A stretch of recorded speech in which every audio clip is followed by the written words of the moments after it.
किसी सिद्धांत के आधार पर रखते हैं, फिर बहुत लोगों के नाम रखे जाते हैं। तो मुझे लगता है कि भारत पहले सिद्धांत का नाम रखा गया होगा, फिर बहुत सारे लोगों ने अपने वंश में भारत नाम रखे होंगे, इसलिए बहुत सारे नाम हमको भारत नाम से मिलते हैं। तो अलग अलग परंपरा के लोग उसको क्लेम करते हैं, लेकिन मेरा मानना शुरू है कि भारत जो शब्द जो नाम रखा गया होगा उसके पीछे एक सिद्धांत है। क्या मैं मानता हूं कि हमारे देश में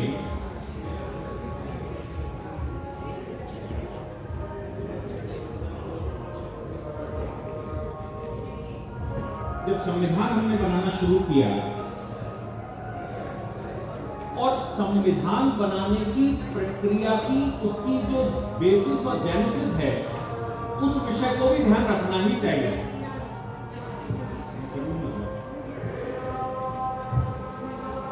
उस विषय को ध्यान रखना ही चाहिए। और जब हम नए सिरे से कॉन्स्टिट्यूट कर रहे हैं देश को या नए सिरे से बना रहे हैं, तो एक प्रक्रिया अपनाएगी। उस प्रक्रिया को अगर ध्यान में रखेंगे तो सारी चीजें क्लियर हो जाएंगी। दोषारोपण करने की बजाय मुझे लगता है उसका वो जो चीजें उसके जो कारण थे उन कारणों को सुधारा जा सकता है, और अभी समय है सुधारने का। मैं इसलिए कह रहा हूं कि आर्टिकल 370 करते समय 370 लाए क्यों थे, इस पर हमने ज्यादा जोर दिया, और हमने ये कहा कि जिस वजह से लाए थे वो समस्याएं वो वजह समाप्त हो चुकी है। अब वो समाप्त हो चुकी है तो 370 भी जाना चाहिए। और जो नैरेटिव फैलाया गया देश में, उस नैरेटिव को हमने काटा कि भाई ये जो नैरेटिव है वो गलत है, और उसके जो कारण है वो कारण अब समाप्त हो गए हैं, इसलिए और समाप्त होना चाहिए। और मुझे लगता है जो इंडिया दैट इज भारत शब्द इस्तेमाल किया गया, उसके पीछे के उस समय में जो तर्क है वो अब प्रासंगिक नहीं है, तर्कों का अब कोई महत्व नहीं रह गया, इसलिए वो शब्द जाना चाहिए। क्योंकि उस समय जब चर्चा हुई तो आर्टिकल 1 की चर्चा हो रही थी,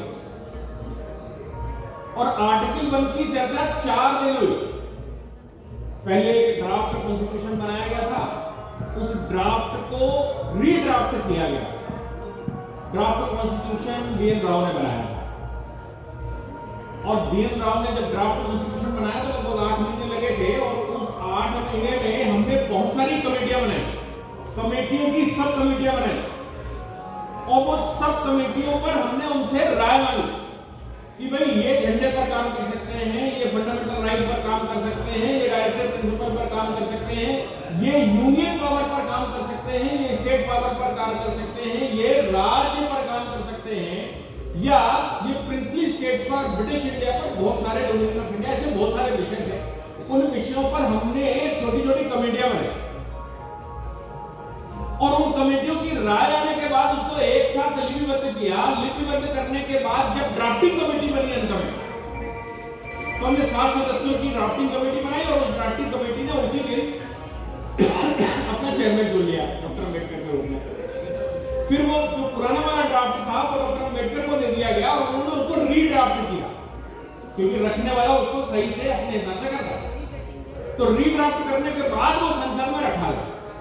तो एक बार तो वो तब रखा गया, और उसी समय संशोधन आए, प्रस्ताव आए, तो हमने उस पर चर्चा कर ली। फिर उसके बाद 1 साल बाद फिर चर्चा की। इसलिए आर्टिकल 1 पर जब चर्चाएं हुई तो वो जो ड्राफ्ट कॉन्स्टिट्यूशन है उसके बाद 15 नवंबर 1948 और 17 नवंबर 1948 को हमने उसको संसद में रखा, और इसके बाद 17 नवंबर की खास बात यह है कि 17 नवंबर को फाइनली ये कहना पड़ा कि इसको यही रोक दो। वल्लभ भाई पंत साहब खड़े हुए, उन्होंने कहा इस पर चर्चा ज्यादा हो गई है, और इस पर इतनी चर्चा हो गई है कि अब अभी इसको विराम देना चाहिए। तो फिर वो ये भी प्रस्ताव पास हुआ कि अभी विराम दो, और दोबारा जब कॉन्स्टिट्यूशन हम रखेंगे तो उसको पास ओवर करके दोबारा लाएंगे। हम दोबारा उसको 17 सितंबर 1949 और 18 सितंबर 1949 को लाए, फाइनली जब हमने उसको अडॉप्ट किया। 15 नवंबर को जब हमने उसको रखा, मतलब कॉन्स्टिट्यूएंट असेंबली में रखा गया, तो उसमें 14 संशोधन प्रस्तुत किए गए, और उन 14 संशोधनों में जो पहला प्रस्ताव रखा गया वो उड़ीसा से लोकनाथ मिश्रा जी थे। उन्होंने कहा कि भाई भारतवर्ष जो है वो भारत का प्राचीन नाम है, भारतवर्ष नाम रखना चाहिए, ये मेरा प्रस्ताव है। एमए अयंगार ने उस बात को सपोर्ट किया और उन्होंने कहा कि भारत ही नहीं, अगर कोई है तो भारत, भारतवर्ष, हिंदुस्तान, ये भारत के प्राचीन नाम है, हिंदू के नाम से भी जाना गया, तो इनमें भी रखा जा सकता है। उन्होंने अपना अमेंडमेंट रखा। बाद में हजरत रूहानी ने उसको सपोर्ट किया, जिसकी उम्मीद नहीं थी वो भी सपोर्ट करने में उस पर गए। उन्होंने कहा कि भारत का नाम ये हो सकता है। डॉक्टर अंबेडकर ने, इससे पहले केटी शाह ने कुछ अमेंडमेंट रखे और उन्होंने कहा कि भारत को डेमोक्रेटिक होना, वो भारत को रिपब्लिक होना चाहिए, भारत को फेडरल होना चाहिए, भारत को। तो डॉक्टर अंबेडकर ने कहा भाई यहाँ पर इसकी जरूरत नहीं है, ये हम प्रीमियम में ले जाने वाले हैं, प्रीमियम में पढ़ो, यहाँ केवल और केवल हम भारत डिफाइन करने वाले हैं, हम यहाँ पर उसका कैरेक्टर डिफाइन करने वाले नहीं। यानी कि नामकरण और उसकी उपयोगिता, उसका कैरेक्टर, देश का कैरेक्टर, देश चलेगा कैसे, देश का अपना स्वभाव कैसा हो। उन्होंने कहा इस स्वभाव के विषय में कॉन्स्टिट्यूशन की प्रीमियम में डिस्कशन हम करने वाले हैं, यहाँ पर केवल हम नामकरण रखने वाले हैं। इसलिए केटी शाह के अमेंडमेंट को स्वीकार नहीं किया जा सकता। लेकिन सीपी और विरार, जो आज का मुंबई कहा जाता है, मुंबई भी हालांकि होता था, सीपी विरार अलग होता था। सीपी विरार से एचबी कामत खड़े हो, अगर कॉन्स्टिट्यूशन में भारत शब्द को सही से डिफाइन करना है और सही से सपोर्ट करना है, उसके कारण जानने, तो मुझे लगता है कि एचबी कामत को पढ़ना चाहिए। एचबी कामत ने कहा कि भाई आर्टिकल 1 में ये जो हम लेकर आए हैं, इसमें हम केवल भारत क्यों नहीं इस्तेमाल कर सकते। ये कामत साहब ने कहा कि हम केवल भारत शब्द इस्तेमाल क्यों नहीं कर सकते। Why we want to use India? हमें भारत शब्द, अभी इंडिया दैट इज भारत नहीं हुआ, अभी तो इंडिया हुआ। तो कुछ लोग खड़े हुए और उन्होंने, खासतौर से महबूब अली, उन्होंने कहा भाई ये इंग्लिश वर्जन है और इंग्लिश वर्जन में तो इंडिया ही कहा जाएगा, इसलिए यहां पर भारत इस्तेमाल हो। हम तो कॉन्स्टिट्यूशन ही अंग्रेजी में पास कर रहे हैं, और जब हम कॉन्स्टिट्यूशन अंग्रेजी में पास कर रहे हैं तो इंडिया शब्द इस्तेमाल होना चाहिए। और साथ में कहा है फेडरेशन ऑफ इंडियन स्टेट्स इस्तेमाल होना चाहिए। कुछ सदस्य खड़े हुए, उन्होंने कहा कि भाई देखो, जो आप कह रहे हो, कामत साहब की जवाब थे, उन्होंने कहा जो आप कह रहे हो, आयरलैंड ने अपना नाम बदला कि नहीं, और भारत को केवल इंडिया पुकारने वाले अंग्रेज यूरोपियन है, ऐसा नहीं है पूरा विश्व भारत को इंडिया बुलाता है। उन्होंने कहा अगर मिडिल ईस्ट में जाओगे, खाड़ी के देशों में जाओगे तो हिंद कहते हैं, ये हिंद से आया है, ये हिंद के वासी है। आप चाइना में और साइड में जाओगे वो दूसरा नाम इस्तेमाल करते हैं। ऐसा नहीं है कि हिंदुस्तान को इंडिया नाम से पुकारा जाना ही पूरे विश्व को स्वीकार हो। इसलिए ये कहना कि वो इंग्लिश वर्जन है, नाम में कौन सा हिंदी और अंग्रेजी होता है, और नेम इज नेम। अब अगर किसी ने नेम इंडिया रख दिया, आप क्यों नहीं उसका भारतवर्ष रखते, उसकी महत्ता है, उसकी परस्परता है, और हजारों सालों से हमारा ये नाम हमें स्वीकार है। इसीलिए यहाँ पर भारत शब्द का इस्तेमाल करना चाहिए। ये तर्क की वो विश्व हमें इंडिया के नाम से जानता है, ये तर्क स्वीकार नहीं, क्योंकि पूरा विश्व हमें इंडिया के नाम से नहीं जानता। ये उन्होंने आर्गुमेंट किया उसको। और जैसे मैंने कहा कि उन्होंने कई देशों के नाम गिनाए कि अफ्रीकन हमें किस नाम से पुकारते हैं, हमें मिडिल ईस्ट के लोग किस नाम से पुकारते हैं, हमें नॉर्थ ईस्ट के लोग किस नाम से पुकारते हैं। हमारे कई नाम उनके अपने वर्जन है। भाई अगर कोई कंट्री हमारे देश को किसी नाम से एबीसीडी बुलाता है, ये उसका वर्जन है, मेरा नहीं, और मेरा वर्जन तो भारत है। इसलिए आप भारत इस्तेमाल करो, भारतवर्ष इस्तेमाल करो, हिंदुस्तान इस्तेमाल करो, हिंद इस्तेमाल करो, लेकिन इंडिया की प्रेजेंट लगता है यहाँ नहीं है। इंडिया यहाँ पर नहीं इस्तेमाल हो सकता है, इंडिया का कोई महत्व नहीं। इस बात को लेकर आगे जो चर्चा चली वो बड़ी महत्वपूर्ण है, और उसको लेकर विश्व में खलबली है इस समय।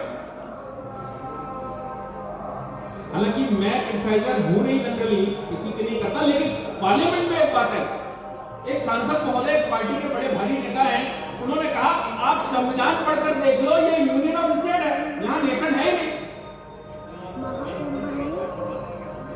हो गया?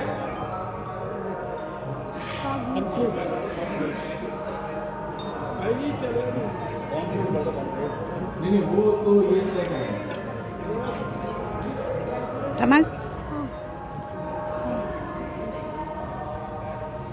तो उन्होंने कहा कि भाई ये जो भारत है ना, ये भारत यूनियन ऑफ स्टेट्स है, राज्यों का समूह। इस बात की चर्चा उस समय संविधान सभा में हुई, और संविधान सभा में ये यूनियन ऑफ स्टेट्स क्यों लिखना? तो घनश्याम सिंह गुप्ता जो सीपी मरार से आए, उन्होंने कहा भाई हम इसकी जगह पर प्रदेश शब्द इस्तेमाल करना चाहते हैं। भारत में प्रदेश है, ये बात समझ में आती है। तो बंगाल से एक सज्जन लक्ष्मीकांत मेहता खड़े हुए, उन्होंने कहा बात तो ठीक है, मैं आपको बताना चाहता हूँ। उसके बाद असम से खड़े हुए रोहित चौधरी, उन्होंने बड़े हास्यास्पद तरीके से कहा, उन्होंने कहा भैया शब्द प्रदेश नहीं होता, प्रदेशः होता है, इसलिए सही शब्द इस्तेमाल करो। आपके प्रदेश शब्द को मैं सपोर्ट करता हूँ, लेकिन प्रदेशः शब्द इस्तेमाल होता है, उसको करिए। फाइनली, समय का अभाव है, फाइनली प्रधानमंत्री खड़े हुए, विराम यहीं पर लगा, और प्रधानमंत्री ने कहा कि यूएनओ में सदस्यता का सवाल था, तो यूएनओ में हमारी सदस्यता इंडिया के नाम से, और जो आज के संसार के सभ्य राष्ट्र हैं, सभ्य राष्ट्र मतलब यूरोपियन कंट्री है, वो हमें इंडिया के नाम से जानते हैं, यूएनओ में भी इंडिया के नाम से जानते हैं, मैं विश्व भर में इंडिया के नाम से जा रहा हूं, इसलिए यहां पर शब्द इंडिया इस्तेमाल होना चाहिए। और अभी इस स्टेज पर इंडिया शब्द को हटाना ठीक नहीं। फाइनली डॉक्टर अंबेडकर ने कहा कि भाई हम एक काम करते हैं, क्योंकि तमाम तरह के सिपालाल सक्सेना का एक बड़ा अमेंडमेंट आया, तो उन्होंने कहा इंडिया दैट इज भारत शब्द इस्तेमाल कर लेते हैं। तब ये शब्द इंडिया दैट इज भारत आया, मतलब भारत लिखने के लिए भी संसद में 12 सदस्य कम से कम खड़े हुए, 13 प्रस्ताव आए, उन 13 प्रस्तावों में 4 दिन चर्चा हुई, तब इंडिया दैट इज भारत आया। तो मेरा मानना यह है कि पंडित जवाहरलाल नेहरू ने जिस समय ये बात कही थी, उस समय उनका कहना था कि यूएनओ में अभी हम नए कंट्री बने हैं और हमारे सक्सेशन का मामला है, और यूएनओ में हमें नई सदस्यता लेनी पड़ेगी, नया सब कुछ करना पड़ेगा, ऐसा उन्होंने तर्क दिया। मुझे लगता है अभी, हालांकि उस तर्क को भी लोगों ने उस समय काटा था, लेकिन अभी मुझे लगता है वो सारे विषय समाप्त हो चुके हैं, इसलिए अब इस जो इंडिया शब्द है इसका कोई महत्व रह नहीं जाता। उस समय कोई कारण रहा होगा, लेकिन आज उसका कोई कारण पीछे से नहीं रहता, इसलिए उसको हटाने में इस समय मुझे लगता है कोई समस्या नहीं है, हम इस्तेमाल करना शुरू करते हैं, और एक कॉन्स्टिट्यूशनल अमेंडमेंट लाना है और उतरे में काम हो जाता है। धन्यवाद।